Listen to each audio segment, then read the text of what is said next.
Hello friends, welcome back to my channel. ఈరోజు నేను front part పర్ఫెక్ట్గా ఎలా స్టిచ్ చేసుకోవాలనేది కొన్ని టిప్స్తో నేను చూపిస్తానండి. ఇక్కడ చూడండి, ముందుగా షేప్ పట్టీలు మనము ఆపోజిట్ సైడ్లో వేసి పెట్టుకొని లైనింగ్ క్లాత్ వాటిపైన వేసుకొని ఈ విధంగా మనము స్టిచ్ చేసుకోవాలండి. ఎవరైనా ఛానల్ని కొత్తగా చూస్తుంటే ప్లీజ్ ఛానల్ని సబ్స్క్రైబ్ చేసుకోండి. వీడియో నచ్చితే ఒక లైక్ చేయండి తప్పకుండా. చూడండి, ఈ విధంగా రెండు కూడా ఇలా స్టిచ్ చేసేసుకొని మనము ఎక్స్ట్రా క్లాత్ అంతా మనం లైనింగ్ వైపు పెట్టేసుకొని పై నుండి కూడా ఒక స్టిచ్ ఇట్లా వేసుకుంటే ఈ క్లాత్ అనేది, లైనింగ్ క్లాత్ అనేది కరెక్ట్గా లోపలికి ఫోల్డ్ అయిపోతుందండి. రెండు వైపులు కూడా ఇదే విధంగా మనము స్టిచ్చింగ్ వేసుకోవాలి. మనకు కన్ఫ్యూజన్ ఉండొద్దు అంటే మనం ఇలా ఆపోజిట్ సైడ్లో ఇవి రెండు పార్ట్స్ కూడా పెట్టి ఈ విధంగా మనము కుట్టుకోవాలి. ఇప్పుడు చూడండి, లైనింగ్ పార్ట్స్ ఇవి, ఫ్రంట్ పార్ట్వి ఇలా ఆపోజిట్లో మనమైతే ఇలా పెట్టుకోవాలి. పెట్టి ఆ తర్వాత మెయిన్ క్లాత్ కూడా వాటిపైన ఇలా వేసి మనము ఏ సైడ్ ఏది అతకాలి లైనింగ్ అనేది మనకు క్లియర్ ఉంటుంది, కన్ఫ్యూజన్ కాకుండా. ఇట్లా మనము 1 by 1 ఈ విధంగా లైనింగ్ అతకాలండి. వీటికి ఇలా కొంచెం సెట్ చేసుకుంటూ స్టిచ్ చేసుకోవాలి.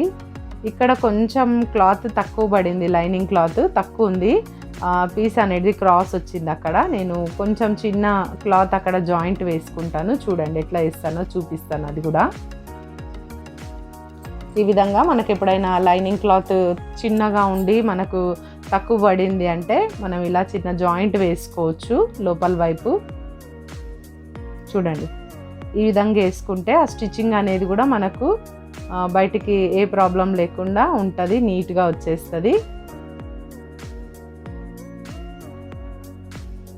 చూడండి, ఇంకా అక్కడ ప్లేస్ అనేది కరెక్ట్గా అయిపోయింది.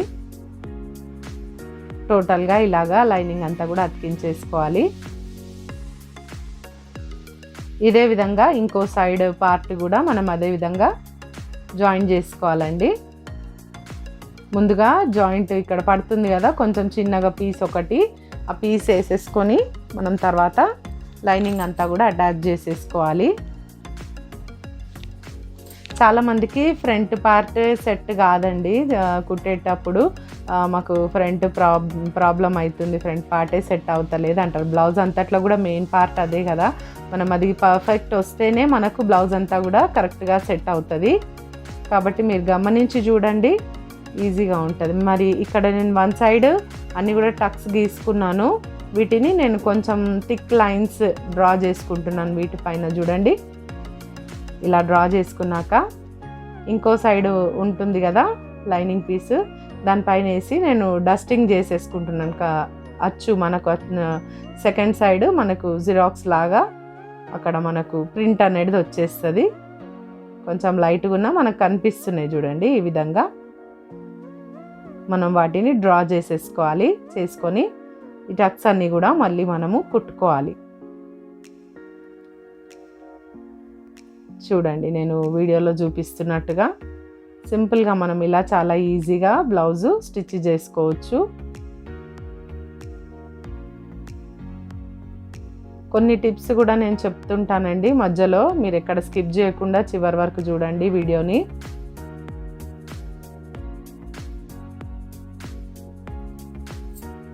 అన్ని టక్స్ వేసే వరకు ఇప్పుడు మనకు షేప్ అనేది కరెక్ట్గా వచ్చేస్తుందండి, కప్ షేప్. చూడండి, ఫ్రంట్ పార్ట్ అనేది పర్ఫెక్ట్గా వచ్చిందని ఇలా చూస్తేనే మనకు తెలిసిపోతుంది. ఇంకో సైడ్ కూడా నేను టక్స్ వేసేస్తున్నాను, ఇంకో వైపు.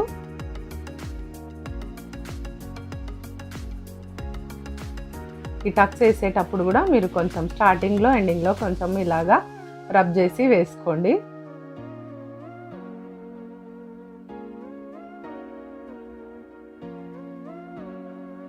ఫ్రంట్ పార్టే కదండి మనకు మొత్తం మీద బ్లౌజ్ అంతట్లో కరెక్ట్గా మనకు సెట్ అయిపోయిందంటే బ్లౌజ్ అంతా ఇంకా కరెక్ట్ వచ్చేస్తుంది.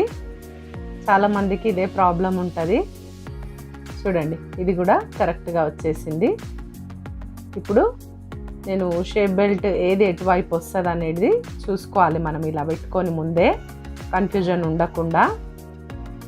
చూడండి, ఈ వైపు ఇలా పెట్టేసుకొని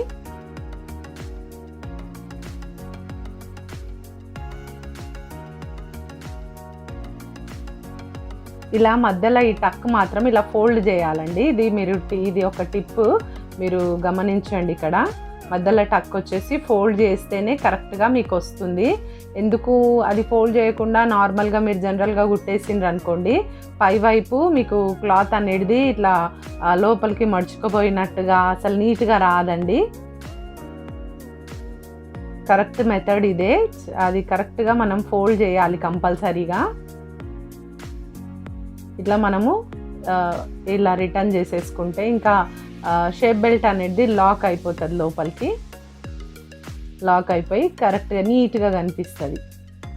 పైనుండి ఒక స్టిచ్చింగ్ వేసేసుకుంటానండి. ఇప్పుడు ఒక 1/2 ఇంచు స్టిచ్చింగ్.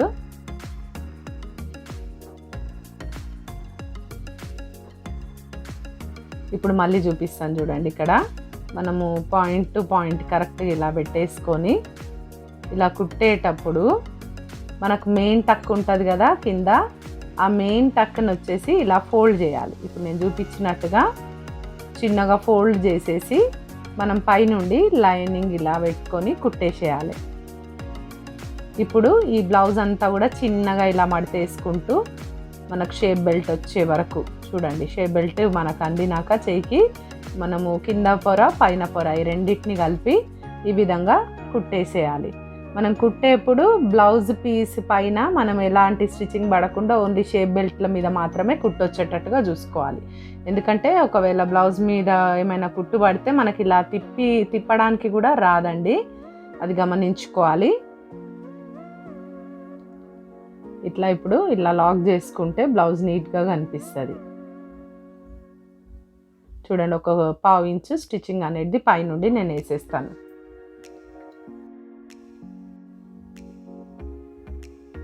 ఇప్పుడు ఉక్కు పట్టి కాజా పట్టి వేసుకుందామండి. ఇటు రైట్ వైపు నేను ఉక్కుల పట్టి వేస్తాను. ఎవరైనా కూడా కొంచెం మందికి అలవాటు లెఫ్ట్కి ఉంటుంది, ఎవరి అలవాటు ప్రకారం వాళ్ళు వేసుకోవచ్చు.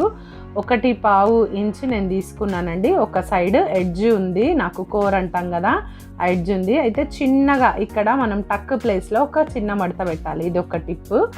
మనము చిన్న ఒక ఫోల్డింగ్ అనేది అక్కడ తీసుకోవాలి కంపల్సరీ. ఆ ఫోల్డింగ్ తీసుకోవడం బట్టి మనకు ఉక్కు పట్టి అనేది నీట్గా వస్తుంది, ఎక్కడ కూడా ముడత లేకుండా నీట్గా వస్తుంది. చిన్నగా చూడండి, పెద్దగా కాదు, ఒక చిన్న కుచ్చులాగా మనం పెట్టుకోవాలి అంతే.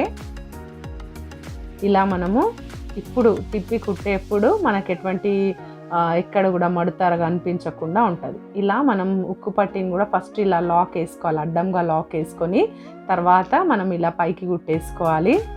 చాలామంది ఓపెన్ పెట్టేస్తారండి కింది వైపు, అంత నీట్గా కనిపించదు అట్లా ఓపెన్ ఉంటే. చూడండి, ఎక్కడ కూడా ముడత లేకుండా ఫోల్డింగ్ లేకుండా మనకు నీట్గా ఉక్కుల పట్టి అనేది వచ్చేసింది. ఇప్పుడు ఎడమ వైపు నేను కాజాల పట్టి వేస్తానండి. కాజా పట్టి కోసం నేను డబుల్ క్లాత్ తీసుకుంటాను. మెయిన్ క్లాత్ తీసుకోవాలి, అలాగే లైనింగ్ క్లాత్ కూడా తీసుకోవాలి. ఒక 2.5 ఇంచులు అయితే మనము ఈ వెడల్పు ఈ క్లాత్ కట్ చేసుకోవాలి.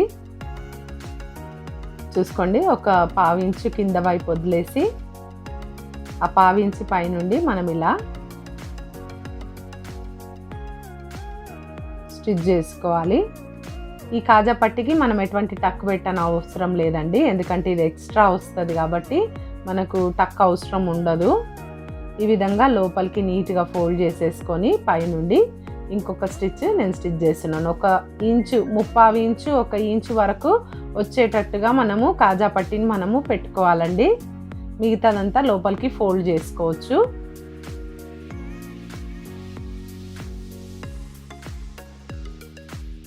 ఇంతేనండి ఫ్రంట్ పార్ట్స్ రెడీ చేయడము. చాలా ఈజీగా సింపుల్గా మనం పర్ఫెక్ట్గా కూడా మనము ఈ ఫ్రంట్ పార్ట్స్ అనేటివి రెడీ చేయొచ్చు. ఇది మీకు ఈ వీడియో ఇన్ఫర్మేటివ్ ఉందని నేను అనుకుంటున్నానండి. వీడియో నచ్చితే ఒక లైక్ చేయండి, తప్పకుండా ఛానల్ని సబ్స్క్రైబ్ చేసుకోండి. ఈ వీడియో ఎలా ఉందో కమెంట్ చేయండి. మీకు ఎలాంటి వీడియోస్ కావాలో కూడా కమెంట్స్లో రాయండి. Thank you.